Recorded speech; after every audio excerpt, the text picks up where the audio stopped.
Hello, welcome to the show. This is Hack Hunter, where we review some of the best and absolute worst tattoo artists that are in your cities.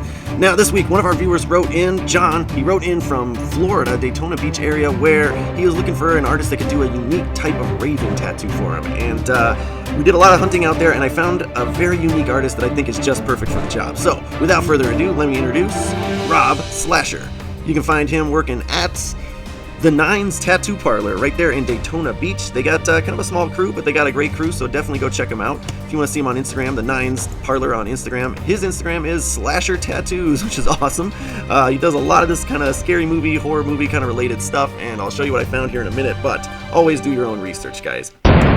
Boom, look at this.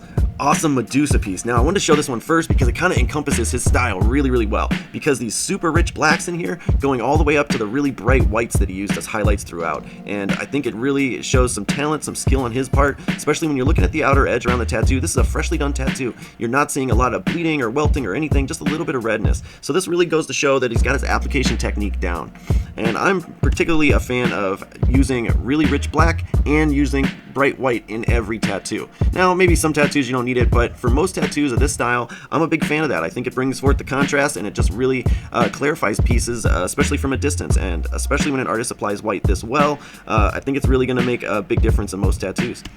Now, he does a lot of stuff like this, and and I'm not sure why he does it, but he puts this dot work in here around sort of the reference for the shadows, and this is something unique. I'd never seen this before. At first, I thought I was still seeing maybe his stencil in there, but that's not his stencil. He actually tattoos the dot references around his shades, and it's kind of interesting. It's unique. It took me a minute to really see if I appreciate it or not, but it's definitely something I don't see a lot, or I've never seen before, actually, in the tattoo industry, and so I think this is really cool, really unique, and that's the kind of artist I really like to bring you guys. And you can see he does a lot of those.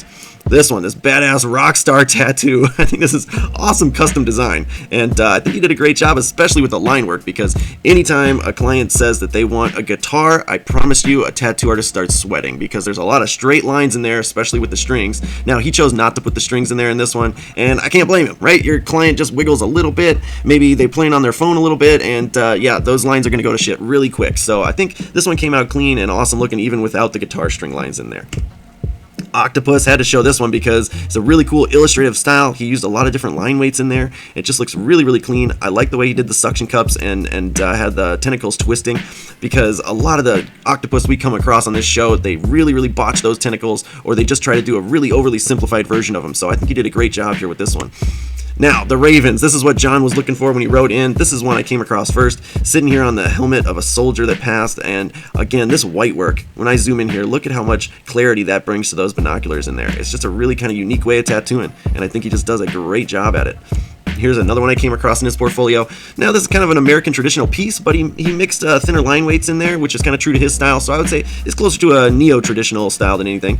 But you can see how great his blending is. Look at that smooth blend from black all the way out to light gray. Just looks awesome. Very clean. I love to see work like this. This is the last one I'm going to show you guys, because I think you get the picture. He's just a great artist all around. Look at how great he did with the fine line detail in this skull piece.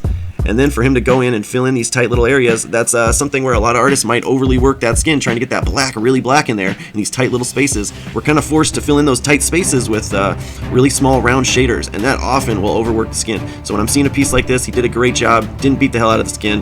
It goes to show he's an incredibly talented artist. Rob Slasher out there in Daytona Beach, working at the Nines Tattoo Parlor, absolutely goes on our approved list. Great custom artwork. I absolutely recommend him, you guys.